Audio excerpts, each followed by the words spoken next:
Hello, and welcome to Chatting, a podcast where people chat about how they learn and use English. My name is Sam, I'm a CELTA teacher and a performer, and I have a particular interest in pronunciation and expression. In each episode, non-native and native speakers will chat about their experiences with English, share their advice, and, at the end, I'll give some pronunciation tips for you to take away and practice. So, ready? Let's get chatting. This episode, I'm chatting with Lucy. Lucy is from the southeast of England, an area we call the home counties, and she's a neuroscientist, so she can tell us about how the brain works.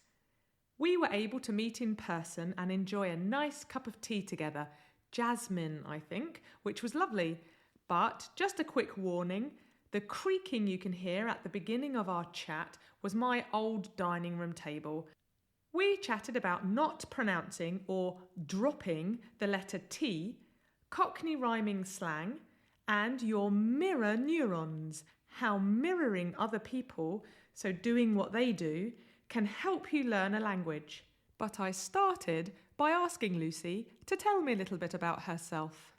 Okay, so my name's Lucy. I'm a neuroscientist. I grew up in the home counties in the UK, and I've lived in 3 or 4 different countries. The home counties in the south of England. Your accent and the way you speak English then, what does that say about you? I think that because the UK has very well-known and defined regional accents, you can definitely tell that I grew up in that region from the way I speak. Mm-hmm. But you might not be able to tell whether I grew up in, say, Surrey, Kent, Hampshire or London. Mm-hmm. So it's reasonably neutral. Right. And you can also tell, I guess, from my choice of vocabulary that there are less regional colloquialisms. And I think people probably make some assumptions about you on the basis of your accent if you're in the UK. But if you're outside of the UK, I think the only comment people have made about my accent is that it's perhaps been slightly easier for them to understand than some of our regional accent. Why do you think it's easier? Perhaps it's closer to the style of accent used in language learning materials. Sure. Perhaps also I speak a little bit more slowly than some of the regional accent holders who have a different pace of language sometimes, depending on where they're from. And maybe living overseas has also helped me modulate it a little bit to make it clearer. So about colloquialisms then, do you have any specific to your region that you think to yourself, oh, I say that because I'm from this part of the country? There are occasions where I find myself saying mate, which is a very London thing, and in some ways it started off as an ironic turn of phrase, especially because my dad is a Cockney.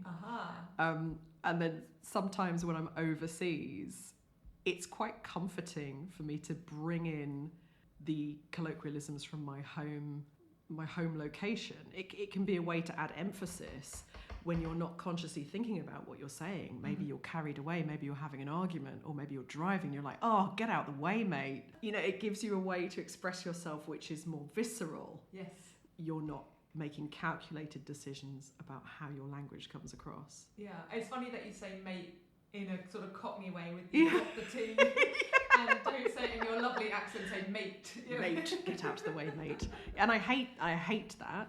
I hate that I drop T's. Hate that I drop T's. Why do you hate it? Because I know it's incorrect to do it. Is it? But it's typical of where I grew up. Why is it incorrect? I think when I was at school, when I went to primary school and secondary school, for a certain number of years we had elocution lessons. And we actually had exams. So if I had done that in front of a teacher, I was made aware that was an improper habit, if you like. It was a naughty thing to do. But now I'm not at school, nobody's correcting me. Right. So the bad habits have more time to get ingrained. I would argue that it's not necessarily incorrect. You know, it'll all be to do with where the previous T linked to the next word and stuff like that. Yes, so, exactly. Yeah. And it's unnatural in the flow of conversation to speak English perfectly all the time. Sure. Like, I'm probably enunciating better now because I'm aware there's a microphone in front of me and we're talking about the English language. But if I'm talking with my mum, there'll be lots of regional things I must be doing that I'm just not aware of. So you said your dad is a Cockney. Yes. So is his accent very thick, or does he speak in Cockney rhyming slang? Like... He does use a bit of rhyming slang, but not the typical things you would imagine. Okay. So one of the things I've noticed with my father, his accent is quite strong, but it has become milder as he's aged because he's living in Surrey, so he's not around so many people who might mirror it. And my mother is very well spoken, so perhaps she's sort of tried to teach him some better habits, I don't know, by her estimation.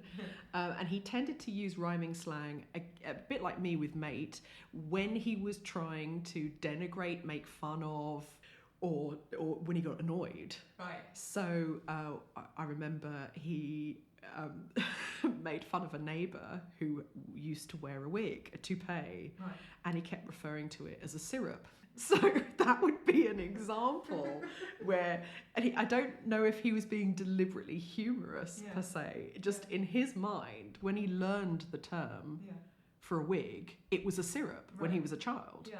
Everyone referred to it as a syrup. Yeah, what is the rhyming slang for that then? So syrup of figs, wigs. Yeah. But he doesn't say apples and pears or any of the cliched things. It tends to be when you're gossiping about somebody and you don't want them to know what you're saying. And this is an interesting thing about native English speakers. Sometimes using slang or rhyming slang or another term almost takes the sting out. You feel less rude for saying it. Yes. And of course, anyone who's tried to learn English as a foreign language will be aware of how Brits use language. To some people's minds, they think it's passive-aggressive, but to us we think we're being courteous sometimes. So there's also an element of that, maybe. That's definitely true. So you've moved around and lived in different countries. Your work has taken you around. Have you noticed any changes in your English as you've moved around? Has it been easier to communicate in some countries other than other countries, or how do you find it? That's a good question. I would say that because the first place I lived outside the UK for a significant amount of time was the Middle East, and many of the immigrants to the Middle East are American or speaking American English. So I realised quite early on in that region specifically that there were terms that I thought were normal in British English that Americanized English speakers don't actually understand, or that might be confusing. Like, for example, put that in the bin, turn on the tap. Right. Regular. Does regular mean something's normal, usual, common or garden? Or does regular mean in terms of temporality, it happens at a set schedule all the time? That word is understood, but there are nuances. I realised that I had to do away with terms like bin or rubbish, do away with terms like tap, and start using more internationally recognisable alternatives like trash, because there's no room for error. If I say to someone anywhere in the world, that needs to go in the trash, or I'm going to put this in the trash, there's no way someone can misunderstand. So that forever changed my English. And when you live in a country where the grammar and the syntax is different in the native language, which you can't help to pick up, you do start to consider your own language in a way that it naturally becomes more sympathetic to non-native speakers. So for an example would be, I lived with Arabic speakers for a long time. An example would be what you do. If I were thinking about it, I would say, what are you up to? But there's probably many times where I'd turn to an Arabic speaker and say, oh, what you do, which we know is incorrect English, but it is still understood, and it has the efficiency of Arabic. Arabic's a much more efficient language. So you do find yourself becoming more sympathetic because it makes everyone happier if you can streamline your language to be understood. Do you find that the same thing happens within your work then, that you're streamlining the English that you use, because obviously working within a scientific field, Yes. Is it just that science has its language and we all understand that and nothing changes, or is that you have to sort of adapt so that everybody understands? That's incredibly incisive. There's a lot of scientific language that is common across all languages. And the reason for that is that the majority of scientific research is published in English. And this is a bias that negatively affects all kinds of pockets of talent in the scientific world, all over the globe. So because science publications favour English somewhat unfairly, most scientific language that's very specific in the area of neuroscience has an English root. And you'll notice that in Nordic languages, in Arabic, in all kinds of languages I've come across, there's an English root because some of these terms are new. So business English, for me as a scientist, is far easier than conversational English to find understanding across different cultures and backgrounds. Conversational English, if I walked into a lab somewhere overseas, is not necessarily easily understood, but all the scientific terms will be. So people have got it right when it comes to work and business. We're sort of finding an international language that we all understand, English that is. What tips would you give someone if they're trying to improve their conversational English? For me, as someone who's a very poor language learner. No. No, I really am. I don't have a gift for languages, but there are techniques I found helped me. Okay. And one of them is talk about household items a lot, so that when you need to refer to something in the home, you can start building sentences in the other language with the aid of someone else, but also exclude your home language. Okay. So a bit like a total immersion, but what I used to do was only exclude one word a day. If I was feeling very confident, 3 words a day. So instead of using the word for bed, say you're in Finland and the word for bed is sangu, instead of using the word bed, just forget it from your vocabulary. It's now sangu. There is no other word for it. You're never going to forget your home language. You don't need to make a mental note of it and use it to remember it anymore. Not now that you're an adult. No. So you can just get rid of it. You just park it and bring in a new word or 3 words every day, because I find that's very digestible. Okay. And I find habit seems to reinforce, and that's one thing that we know from looking at the brain. If you build a habit, if you keep doing it, even when it feels impossible, do it badly. By all means, make a mess of it. But keep doing it. Yeah. Because just like when you were a baby and you learned to walk, or just like when you got on a bicycle, you've got to say, I'm not going to invest my ego in being good at this. I'm just going to do it. And then you will be good at it before you even realise it. Give it a month, you'll be good at it. The more you say the word, the better your pronunciation will get. So that would be it. Replace your usual vocabulary, 1 to 3 words a day, and just keep practicing. And in your head, don't call it a bed anymore. Or I suppose in this case, switch your normal word for bed for bed. Yes, yes. So if you're listening to this and you're a non-native English speaker and you're thinking about making your bed, when you write that little note in your phone or on your calendar, write it in English. Make the bed. And the more you repeat it and read it and say it out loud to yourself, the easier it will get. I think another tip is, if you live with people, ask them to help you in this and do this together. Because if you have to use your mirror neurons to learn speech as a baby. So it makes sense that you must use mirror neurons to learn anything as an adult. The way the brain does it, you have to have other people around you. Okay. Nothing in life can be learned alone. So if you're not living with people who will do this with you, you've got to get somewhere online, on Reddit, on Twitter, subscribe to foreign Twitter accounts, read the tweets, do the translation, by all means. Go back and untranslate it and look at it again. And just get familiar with strings of words or familiar with 1 or 2 words every day. But you need other people to mirror that back at you to engage the mirror neurons to learn. So mirroring and repetition. Yes, absolutely. Like you would learn a language as a baby. That's how I looked at it. How would I have learned a language as a baby? I didn't just pop out and say, Mother, can you pass me the rice pudding? I had to learn rice, pudding, please, mum, dad, spoon, me, you.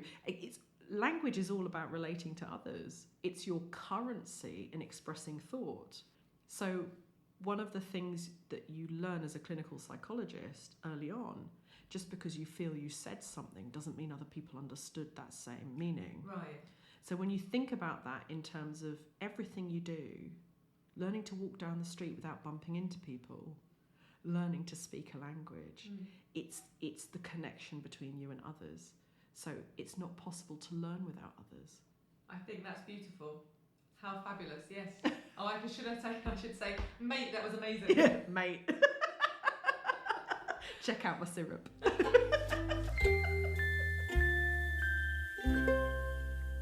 Nothing in life can be learned alone. I think that's beautiful. Great advice from Lucy. Exchange 1 to 3 words a day to build up your vocabulary when learning a language. So, as you're learning English, you can only use the words bed, chat, and podcast from now on. So, this episode's pronunciation tip is about the letter T and when we don't need it. Technically, the English T comes when the front of the tongue hits the roof or top of your mouth, a little away from your top teeth. So you produce a sound like a symbol T, t, t. This sound is sometimes described as splashy, a bit wet, as a T in other languages sounds more like a D, d, d. So, sound-wise, be more like a symbol in English. T, t, t, t, t. Now, different parts of the English-speaking world will have different habits when it comes to dropping or not pronouncing T's. For example, the words important and certainty in some places are important and certainty, and in other places are important and certainty. This is called T glottalization, but let's not worry about that. Don't listen to people on social media who tell you stop pronouncing the T in English. There is no one rule. Both options are correct, and learners should be aware. But here, I want to identify 3 main times when you see a T and you don't need to pronounce it. First, the verb to listen. Why is there a T? English spelling can be really tricky sometimes. Nowhere in the English-speaking world, I think, says listen, so never say this T. Try this sentence. I listen to music when I cook. Next, the modal verb must in the negative is must not. When we say both words, we only tend to say the T of not, so must not. Even more often, though, these words are contracted, so must and not, 2 words, become mustn't, 1 word. When we write this word, it looks like we should say mustn't because it has 2 T's, but we only sound 1, mustn't. Try this sentence. You mustn't enter that room today. Finally, when you have 2 words in a sentence where word 1 ends with a T and word 2 begins with a T, we tend to only use 1 T. Try this sentence. Don't try this at home. So sometimes we speak slowly for emphasis, maybe when we are very angry or very happy, and we sound every word. So if I wanted to be very clear, maybe I would say, don't try this at home, and sound the T's of don't and try. But in everyday speech, we only use 1 T. So thinking about which T's are important in a sentence can help you find an easier way to link your words and make them flow more naturally. But hang on, what about that word? O-F-T-E-N. T or no T? Do you often read books or do you often read books? The answer is, they're both fine. And I think I use both. Anyway, Over to you to practice. So there we are. The transcript of this episode is available to read on the podcast's webpage, so take a look. Join me next time for more pronunciation and grammar tips, more advice, and most importantly, more chatting. My thanks again to Lucy, and for her music, a massive thanks to the wonderful Mara Carlisle. Bye for now.